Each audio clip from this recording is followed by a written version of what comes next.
Elle était la femme la plus puissante de France, plus riche que la reine, plus influente que les ministres. Pendant 13 ans, elle a régné sur Versailles aux côtés du roi Soleil. Mais quand elle a commencé à perdre son pouvoir, quand le roi a regardé ailleurs, elle a fait quelque chose d'inimaginable. Dans une cave sombre de Paris, un prêtre défroqué célébrait des cérémonies interdites. Sur un autel improvisé, des femmes de la haute-anoise, de la haute noblesse, venaient l'on supplier le diable de leur rendre l'amour de leur mari.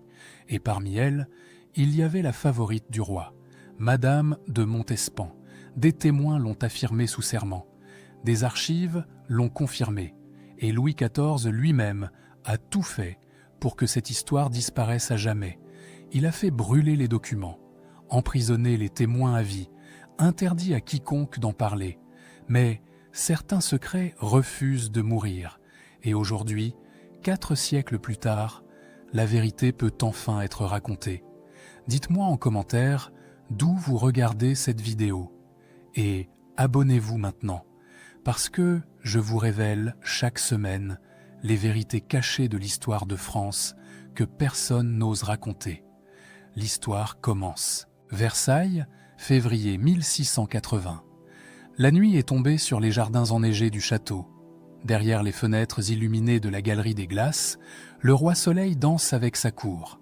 Les violons résonnent, les courtisans rient, les bougies projettent des ombres dorées sur les miroirs immenses. Tout respire la puissance, la gloire, l'éternité. Mais dans une chambre retirée du château, loin des regards, une femme fixe son reflet dans un miroir vénitien. Elle a 40 ans. Son visage reste d'une beauté éblouissante. Ses yeux brillent encore de cette intelligence qui a fasciné toute l'Europe. Pourtant, ce soir, quelque chose a changé. Elle voit ce que les autres ne voient pas encore. Les rides qui commencent à marquer ses tempes, l'éclat qui faiblit. Et surtout, elle a vu comment le roi l'a regardée aujourd'hui. Ou plutôt, comment il ne l'a pas regardée.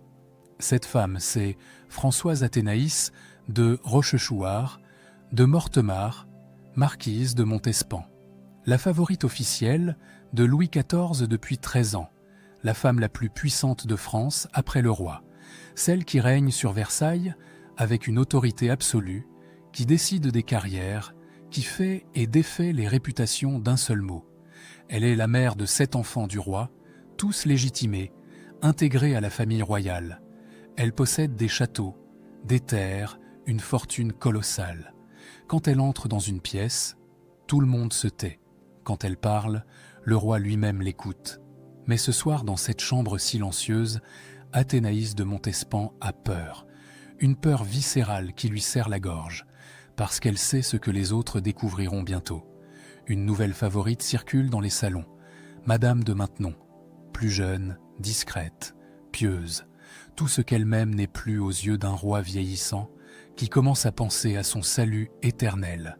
Et Montespan le sait mieux que quiconque. À Versailles, perdre l'amour du roi, c'est perdre absolument tout. Nous sommes en plein règne de Louis XIV, à l'apogée de sa puissance. Le roi a 42 ans. Il vient de remporter des victoires militaires éclatantes contre la Hollande et l'Espagne. Versailles, inauguré quelques années plus tôt, est devenu le centre du monde civilisé. Ambassadeurs, princes étrangers, artistes et savants affluent pour admirer cette merveille architecturale qui symbolise le pouvoir absolu.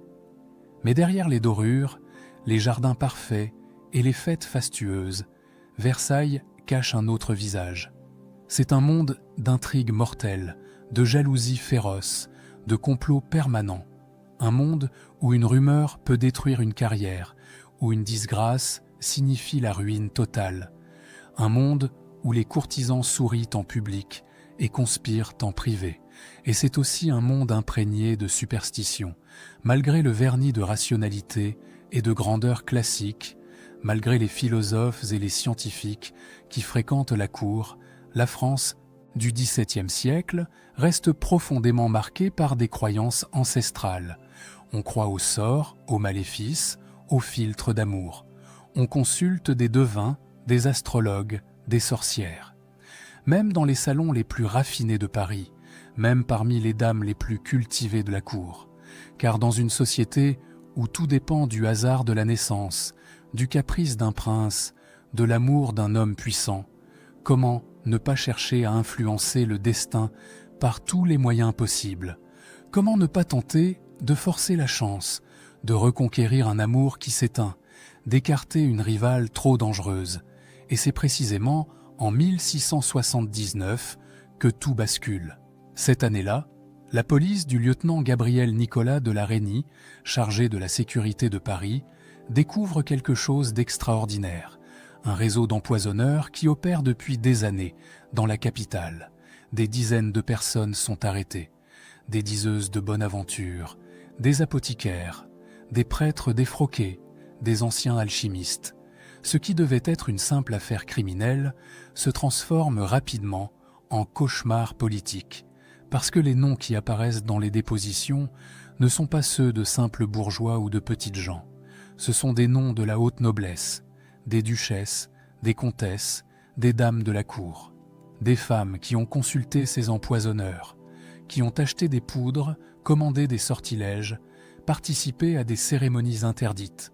Louis XIV ordonne la création d'une commission spéciale pour juger ces affaires, la Chambre ardente. Les interrogatoires commencent, et très vite, un nom revient avec une insistance terrifiante, un nom que les accusés murmurent avec crainte, que les juges notent en tremblant dans leurs procès-verbaux. Madame de Montespan. Catherine de Chay, dite la Voisin, la plus célèbre diseuse de bonne aventure de Paris, a compté parmi ses clientes les plus illustres dames de France.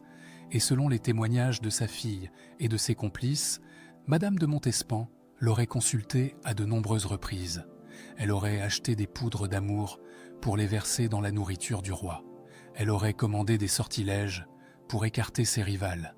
Et pire encore, beaucoup pire, car certains témoins affirment que la favorite du roi a participé à des cérémonies sacrilèges, des messes noires célébrées par un prêtre renégat nommé Guibourg, dans des caves sombres de Paris, des rituels où l'on invoquait le diable, où l'on sacrifiait des nouveau-nés, où l'on blasphémait sur des corps nus de femmes transformées en autels vivants.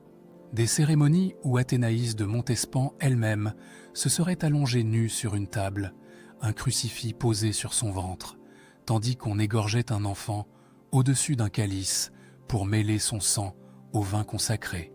Des rituels où l'on suppliait Satan de maintenir éternellement l'amour du roi pour sa favorite. Les archives de la Bastille conservent ces témoignages. Ils sont là, écrits de la main des greffiers, précis, détaillés, concordants sur de nombreux points. Et Louis XIV, quand il en prend connaissance, entre dans une rage froide et terrifiée qui va changer le cours de l'enquête.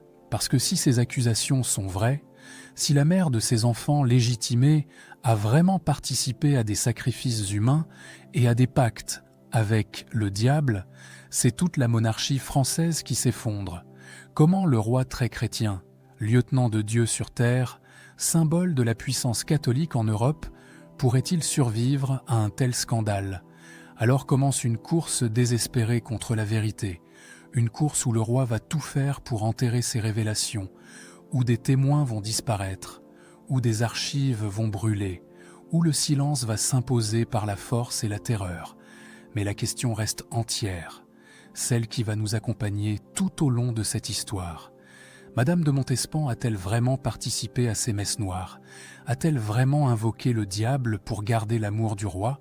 Ou est-elle la victime d'une machination, d'accusations mensongères, arrachées sous la torture à des femmes désespérées? Pour le comprendre, il faut remonter aux origines.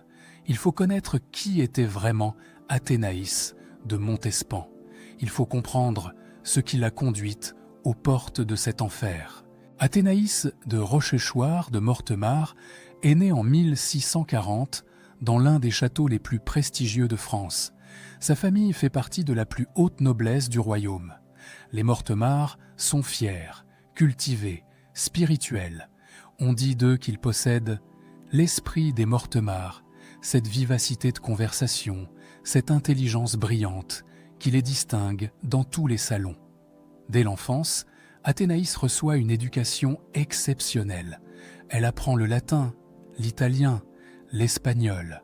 Elle lit les poètes, les philosophes, les historiens antiques. Elle développe un goût raffiné pour les arts, une compréhension instinctive de la politique, une capacité à analyser les hommes et leurs faiblesses. Et surtout, elle possède une beauté éclatante, des yeux bleus magnifiques, une silhouette parfaite, un port de reine. Quand elle arrive à Versailles en 1661, comme dame d'honneur de la reine Marie-Thérèse, elle n'a que 21 ans. Elle est déjà mariée au marquis de Montespan, un homme médiocre qu'elle méprise. Mais ce mariage lui a donné un titre, une position à la cour, et un objectif clair, conquérir le roi. Louis XIV a alors 23 ans. Il vient de prendre le pouvoir en main après la mort de Mazarin. Il est beau, vigoureux, passionné. Il aime les femmes avec une intensité qui scandalise même sa cour habituée aux infidélités royales. À cette époque, il est éperdument amoureux de Louise de La Vallière, une jeune fille douce et timide qui lui a donné plusieurs enfants. Mais Montespan voit ce que les autres n'en voient pas encore. La Vallière est trop effacée, trop modeste. Elle ne comprend rien à la politique. Elle ne sait pas maintenir l'intérêt d'un homme qui a besoin d'être constamment stimulé intellectuellement. Elle va s'user, s'effacer, disparaître. Alors Athénaïs commence sa campagne de séduction, avec une patience, une intelligence tactique remarquable. Elle ne se jette pas sur le roi. Elle se rend indispensable. Dans les réceptions, c'est elle qui fait rire toute la table avec ses remarques spirituelles. Dans les conversations, c'est elle qui comprend les subtilités politiques, qui pose les bonnes questions. Elle soigne son apparence avec une attention maniaque. Chaque robe est parfaite, chaque coiffure est étudiée, chaque mouvement est calculé pour mettre en valeur sa beauté. Et en 1667, elle réussit. Louis XIV, fasciné par cette femme brillante qui semble le comprendre mieux que quiconque, tombe amoureux. La pauvre La Vallière est écartée, humiliée publiquement. Montespan devient la favorite officielle. Et là commence un règne de 13 ans qui va faire d'elle la femme la plus puissante d'Europe. Montespan ne se contente pas d'être une maîtresse. Elle devient une véritable reine de l'ombre. Le roi la consulte sur tout, sur les nominations aux postes importants, sur la politique étrangère, sur les questions artistiques et culturelles. Elle dirige les travaux d'embellissement de Versailles. Elle patronne les artistes, soutient les écrivains, finance les spectacles. Molière lui dédie des pièces. Racine recherche sa protection. Elle donne au roi 7 enfants entre 1669 et 1680. Tous sont légitimés, intégrés à la famille royale. Louis XIV lui offre des châteaux magnifiques. Il lui verse des pensions colossales. Elle devient l'une des femmes les plus riches de France. À Versailles, son appartement est somptueux. Elle y organise des réceptions éblouissantes. Elle décide qui peut approcher le roi, qui mérite une faveur, qui doit être disgracié. Pendant 13 ans, elle règne. Brillante, orgueilleuse, impitoyable avec ses ennemis. Elle a conscience de son pouvoir et elle en use sans retenue. Ceux qui la critiquent sont écartés de la cour. Ceux qui l'offensent voient d'elle leur carrière brisée. Elle accumule les titres, les terres, les privilèges. Mais dans ce monde impitoyable de Versailles, rien n'est jamais acquis. Et vers 1677, les choses commencent à changer. Louis XIV vieillit. Il a approché la quarantaine. Les guerres, les excès, les responsabilités du pouvoir absolu commencent à peser sur lui. Et surtout, il devient plus religieux. Les sermons de Bossuet, son confesseur, le travaillent. On lui parle du péché, du salut de son âme, du jugement dernier. Comment un roi chrétien peut-il vivre ouvertement dans l'adultère, avec une femme mariée, scandaleusement infidèle à son propre époux? Et puis, une autre femme apparaît dans l'entourage royal, Françoise d'Aubigné, marquise de Maintenon. Elle a été engagée pour s'occuper des enfants que Montespan a eus avec le roi. C'est une femme discrète, pieuse, intelligente. Elle ne cherche pas à briller. Elle ne fait pas d'esclandre. Elle écoute, console, conseille avec sagesse. Et lentement, elle gagne la confiance du roi. Montespan voit le danger. Elle sent que quelque chose change dans le regard de Louis XIV. Il la trouve trop orgueilleuse, trop capricieuse, trop dépensière. Il commence à la comparer défavorablement à Maintenon. Les scènes de jalousie se multiplient, les disputes éclatent, le roi s'éloigne. Et pour Athénaïs de Montespan, c'est la terreur absolue, parce qu'elle sait parfaitement ce qui l'attend. Ses ennemis à la cour sont innombrables. Pendant 13 ans, elle a humilié, écrasé, détruit tous ceux qui se mettaient en travers de son chemin. Si elle perd la protection du roi, ils vont se venger, tous, avec une cruauté proportionnelle à leur haine accumulée. Elle va perdre son pouvoir, son influence, son argent. Ses enfants risquent d'être déshérités. Elle va devenir la risée de la cour, celle qu'on a adulée hier et qu'on méprise aujourd'hui. Elle qui a tout contrôlé, tout dominé, va se retrouver impuissante, dépendante, vulnérable.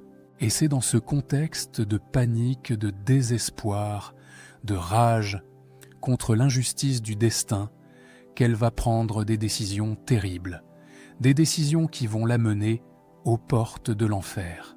Car selon les archives qui ont survécu, c'est vers 1675, peut-être même avant, qu'Athénaïs de Montespan commence à consulter une femme dont le nom va devenir synonyme de terreur à Paris, Catherine d'Eschey, dite la Voisin. Catherine de Chays habite rue Beauregard, dans un quartier populaire de Paris. De l'extérieur, sa maison ressemble à n'importe quelle demeure bourgeoise. Mais derrière cette façade ordinaire se cache l'un des commerces les plus prospères et les plus terrifiants de la capitale. La Voisin est une femme d'une quarantaine d'années, au visage marqué, au regard perçant. Elle se présente comme diseuse de bonne aventure, chiromancienne, astrologue. Les clientes affluentessent de toute la ville, des bourgeoises qui veulent connaître leur avenir, des femmes délaissées qui cherchent à reconquérir leur mari, des veuves qui espèrent un remariage avantageux, des jeunes filles qui rêvent d'un bon parti. La Voisin les reçoit dans un salon tendu de velours rouge. Elle lit les lignes de la main, tire les cartes, prédit l'avenir avec une assurance qui fascine ses clientes, mais ce n'est là que la vitrine. Le vrai commerce de La Voisin est ailleurs, dans l'arrière-boutique, dans les caves de sa maison, car La Voisin vend aussi des poudres, des filtres d'amour censés raviver la passion d'un époux volage, des potions pour rendre une femme plus belle, plus désirable, des substances pour affaiblir une rivale, pour provoquer une fausse couche, pour empoisonner discrètement un ennemi. Elle connaît des prêtres défroqués qui acceptent de célébrer des messes spéciales, des rituels interdits par l'Église, des cérémonies où l'on invoque des puissances que la religion chrétienne condamne absolument. Et parmi ses clientes les plus fidèles, les plus fortunées, les plus désespérées, il y a des dames de la haute noblesse, des duchesses qui tremblent de perdre leur position, des comtesses qui veulent éliminer une héritière encombrante, des favorites qui sentent leur pouvoir s'effriter. Les témoignages situent les premières visites de Madame de Montespan chez La Voisin vers 1675, peut-être même avant. Au début, elle cherche probablement des choses simples, des poudres aphrodisiaques pour raviver la passion du roi, des potions de beauté pour préserver son éclat, des sortilèges pour éloigner les rivales qui commencent à tourner autour de Louis XIV. Ces pratiques sont courantes à l'époque, même parmi les élites cultivées. La frontière entre religion, superstition et magie est floue. On croit aux influences astrologiques, aux sympathies occultes, au pouvoir des plantes et des minéraux. Consulter une voyante, acheter un filtre d'amour n'a rien d'exceptionnel. C'est presque banal. Mais avec le temps, alors que la situation de Montespan se dégrade, alors que le roi s'éloigne de plus en plus, alors que Maintenon gagne du terrain, les demandes deviennent plus pressantes, plus désespérées, plus dangereuses. Et c'est là que l'histoire bascule dans l'horreur.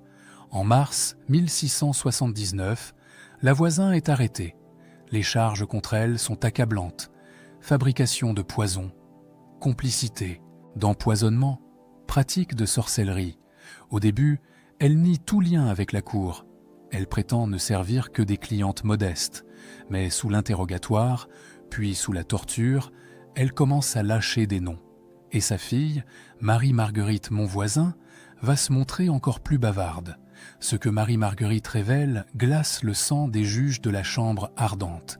Elle affirme avoir assisté à des cérémonies qui se déroulaient dans la maison de sa mère, dans une pièce aménagée en chapelle clandestine. Des messes célébrées par un prêtre défroqué nommé Étienne Guibourg, un homme au visage scarifié, ancien curé devenu officiant de rituels sacrilèges. Marie-Marguerite décrit ces cérémonies avec une précision terrible.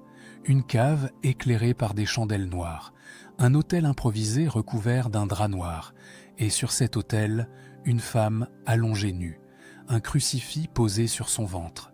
L'abbé Guibourg, revêtu d'une chasuble ornée de symboles interdits, célébrait une messe. Mais pas une messe catholique ordinaire, une messe noire, une parodie blasphématoire du rituel sacré. Il consacrait le pain et le vin. Mais au lieu de prononcer les paroles de l'Évangile, il invoquait Satan, Asmodée, Astaroth, tous les princes de l'enfer. Il appelait les puissances démoniaques à exaucer les vœux de celles qui étaient allongées devant lui. Et selon Marie-Marguerite Monvoisin, selon d'autres témoins qui ont confirmé certains détails, la femme allongée sur cet autel était parfois Madame de Montespan. Les procès-verbaux conservent des fragments de ces invocations, des phrases qui résonnent comme une condamnation absolue. Que Louis ne regarde plus aucune autre femme, que son amour pour moi ne s'éteigne jamais, que la reine reste stérile et impuissante, que tous mes rivaux disparaissent de ma route. Mais ce n'est pas tout, ce n'est même pas le pire. D'autres témoins affirment que lors de certaines cérémonies, Guibourg égorgeait des nouveau-nés au-dessus d'un calice. Le sang de l'enfant se mélangeait au vin consacré. Puis, ce mélange monstrueux était versé dans des fioles que la cliente emportait. Cette mixture devait être versée discrètement dans la nourriture ou la boisson de l'homme dont on voulait conserver l'amour. Des sacrifices humains, des infanticides rituels. Au cœur de Paris, dans les années 1670, alors que Versailles brillait de tous ses feux, les juges de la chambre ardente, des hommes pourtant habitués aux crimes les plus sordides, sont horrifiés. Comment croire de telles accusations? Comment des femmes de la plus haute noblesse ont-elles pu participer à de telles abominations? Et pourtant, les témoignages concordent sur de nombreux points.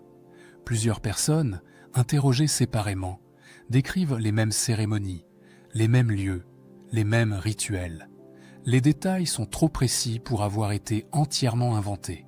D'autres accusations, émergeant également, des poudres remises à Montespan pour être versées dans la nourriture du roi.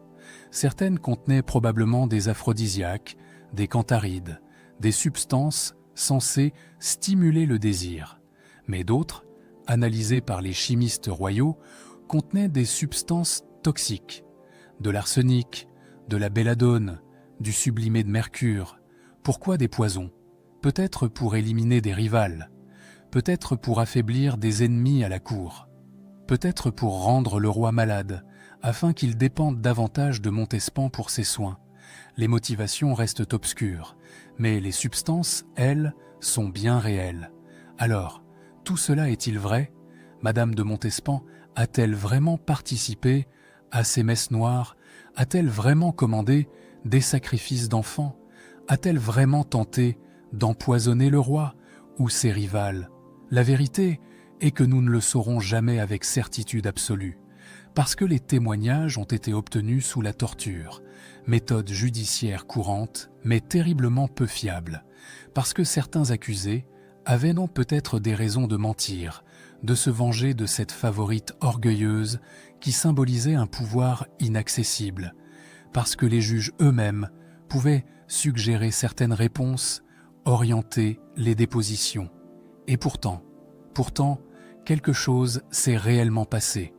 La panique de Louis XIV face à ces révélations, la précision de certains détails, la concordance de témoignages indépendants suggèrent que Montespan a au moins consulté la voisin, qu'elle a au moins participé à certains rituels, qu'elle était au moins au courant de ces pratiques. La question n'est plus de savoir si elle a fait quelque chose, mais jusqu'où elle est allée. Quand les premières accusations contre Madame de Montespan parviennent à Louis XIV, vers le début de l'année 1680, sa réaction est immédiate et terrifiante. Le roi convoque Gabriel Nicolas de la Reynie, le lieutenant général de police qui dirige l'enquête sur l'affaire des poisons. La rencontre se déroule en privé, loin des regards indiscrets de la cour. On ne sait pas exactement ce qui s'est dit dans ce bureau, mais on connaît les conséquences. Louis XIV ordonne que certains interrogatoires se déroulent désormais dans le secret absolu. Les témoins les plus compromettants ne seront plus entendus par la chambre ardente au complet, mais seulement par quelques juges triés sur le volet. Les procès-verbaux les plus sensibles ne seront plus archivés normalement. Ils seront remis directement au roi. Pour comprendre la panique qui s'empare de Louis XIV, il faut mesurer l'ampleur du désastre politique qui le menace. Il n'est pas simplement le roi de France. Il est le roi très chrétien, le fils aîné de l'Église, le défenseur de la foi catholique en Europe. Sa légitimité repose en grande partie sur cette image de monarque pieux, protégé par Dieu, lieutenant du Christ sur terre. Or, si l'affaire éclate publiquement, si toute l'Europe apprend que la favorite officielle du roi, la mère de ses enfants légitimés, a participé à des messes noires et à des sacrifices humains, c'est toute la monarchie française qui s'effondre. Comment Louis XIV pourrait-il prétendre incarner l'ordre divin alors qu'il a partagé son lit pendant 13 ans avec une femme accusée de pactiser avec le diable?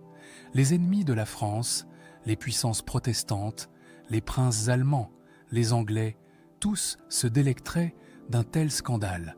La propagande anticatholique aurait trouvé là un argument éclatant.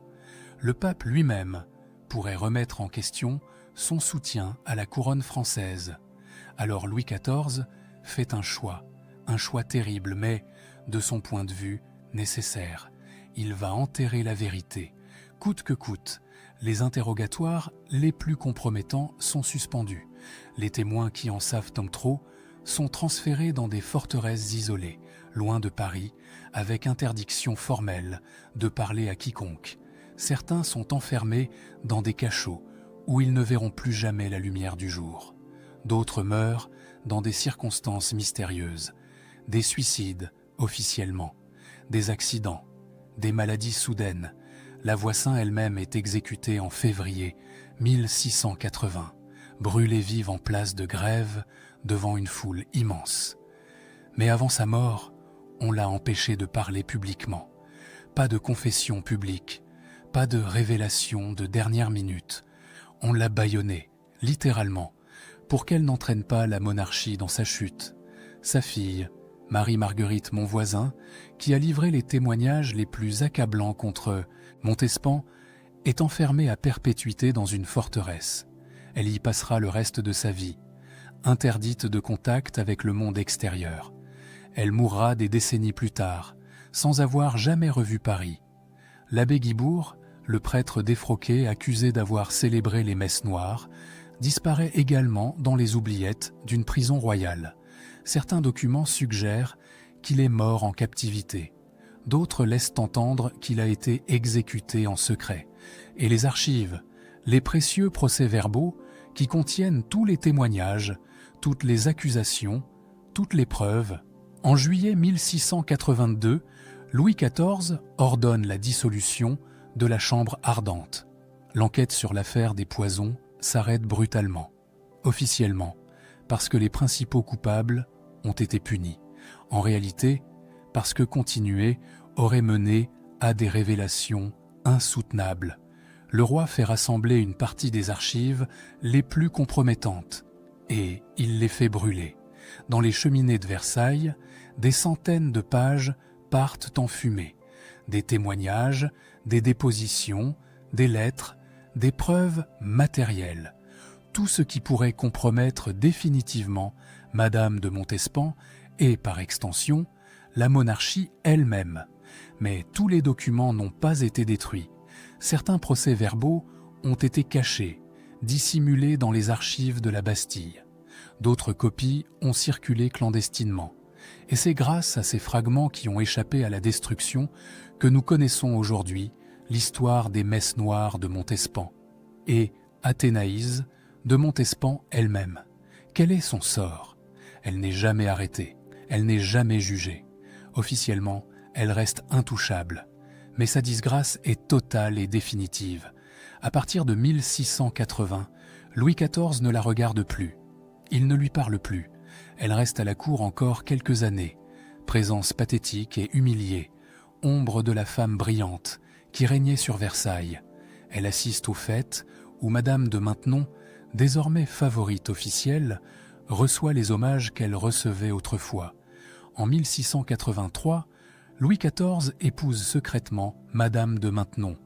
Un mariage morganatique, certes, mais un mariage authentique devant Dieu. Le roi vieillissant a choisi la piété, la respectabilité, le salut de son âme. Montespan tente de rester. Elle s'accroche à ses appartements de Versailles. Mais en 1691, elle finit par partir. Elle se retire dans un couvent à Paris, puis dans ses terres. Elle consacre ses dernières années à la prière, aux œuvres de charité, aux mortifications religieuses. Elle dort sur une planche, porte un cilice, jeûne régulièrement. Elle qui a vécu dans le luxe le plus extravagant embrasse une austérité proche de celle d'une nonne. Elle meurt en 1707, à 67 ans, après une agonie douloureuse. Ses derniers mots, selon les témoins présents, sont des prières de repentance. Était-ce un aveu de culpabilité, le remords d'une femme qui avait vraiment participé à des crimes abominables, ou simplement la résignation d'une femme brisée qui cherchait à racheter des fautes peut-être imaginaires dans l'espoir d'un pardon divin? Louis XIV ne parlera jamais publiquement de l'affaire des poisons. Jamais il ne confirmera ni ne démentira les accusations contre Montespan. Il imposera un silence absolu sur le sujet, et ce silence durera des siècles, car en enterrant cette vérité, le roi Soleil nous a légué l'une des plus grandes énigmes de l'histoire de France. Aujourd'hui, plus de 3 siècles après les faits, les historiens débattent encore de ce qui s'est réellement passé. Madame de Montespan a-t-elle vraiment participé à ces messes noires? A-t-elle vraiment assisté à des sacrifices d'enfants? A-t-elle vraiment invoqué le diable pour conserver l'amour du roi? La vérité est que nous ne le saurons jamais avec une certitude absolue. Mais nous pouvons examiner les faits, peser les arguments, tenter de comprendre. Certains éléments sont indiscutables. Montespan a consulté la voisin. Les archives le confirment. Elle a acheté des poudres, des potions. Les témoignages concordent sur ce point. Elle était terrifiée de perdre le roi et elle a cherché des moyens, même interdits, de le garder. Personne ne le conteste sérieusement. Mais les messes noires, les sacrifices humains, là, le terrain devient beaucoup plus incertain. Les arguments en faveur de sa culpabilité sont troublants. Plusieurs témoins, interrogés séparément, ont décrit des cérémonies similaires. Les détails concordent sur certains points précis. La réaction de Louis XIV, sa panique absolue, sa volonté farouche d'enterrer l'affaire, suggèrent qu'il a vraiment cru à ces accusations. Sinon, pourquoi aurait-il pris des mesures aussi extrêmes? Pourquoi aurait-il détruit des archives, fait disparaître des témoins, dissous la chambre ardente? Et puis, il y a la retraite finale de Montespan, ces années de piété ostentatoire, de mortification, de prières obsessionnelles. Cette femme qui avait vécu dans le luxe absolu a fini sa vie dans une austérité presque monastique. Était-ce le remords qui la rongeait? Mais les arguments pour son innocence, ou du moins pour une innocence partielle, sont également sérieux. Les témoignages ont été obtenus sous la torture. La torture, cette méthode judiciaire courante au XVIIe siècle, qui arrache n'importe quel aveu à n'importe qui. Des innocents ont avoué des crimes imaginaires, simplement pour que la douleur s'arrête. Les accusateurs avaient-ils peut-être des motivations de vengeance? Montespan était détestée par beaucoup. Pendant 13 ans, elle a humilié, écrasé, détruit ses rivales. Quoi de plus satisfaisant pour ses ennemis que de l'accuser des crimes les plus abominables? Quoi de plus facile que d'inventer des détails terrifiants pour salir définitivement sa réputation? Et puis, les sacrifices d'enfants eux-mêmes posent de questions. Où étaient ces nouveau-nés? Comment se les procurait-on? Qui était leur mère? Les enquêteurs n'ont jamais trouvé de preuves matérielles. Pas de corps, pas de témoins directs des infanticides, pas de traces de ces crimes pourtant si monstrueux. Alors, quelle est la vérité probable? La vérité se situe probablement quelque part entre les deux extrêmes. Il est vraisemblable que Montespan ait effectivement consulté la voisine à plusieurs reprises, qu'elle ait acheté des potions, des poudres, peut-être même des substances toxiques, qu'elle ait participé à des rituels superstitieux, à des cérémonies où l'on invoquait des puissances occultes pour conserver l'amour du roi. Dans une époque où la frontière entre religion et superstition était floue, où même les esprits les plus cultivés croyaient aux influences astrologiques et aux sympathies magiques, de telles pratiques n'avaient rien d'exceptionnel. Des duchesses, des princesses consultaient des devins, participaient à des rituels interdits. C'était risqué, c'était condamné par l'Église, mais c'était courant. Mais les messes noires avec sacrifices humains, cela reste beaucoup plus incertain. Peut-être ont-ils été inventés ou exagérés par des accusateurs désespérés ou malveillants.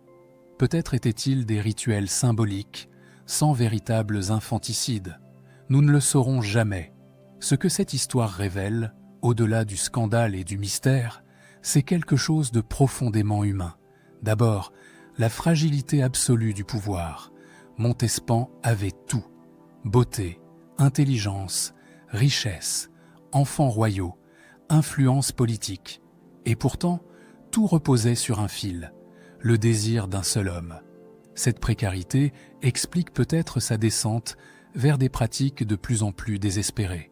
Quand on a tout et qu'on risque de tout perdre, jusqu'où est-on prêt à aller? Cette fragilité était particulièrement vraie pour les femmes sous l'Ancien Régime. Leur pouvoir était toujours indirect, dépendant du bon vouloir d'un père, d'un mari, d'un amant royal. Elles ne pouvaient pas hériter de titres, ne pouvaient pas gouverner en leur nom propre. Tout passait par les hommes.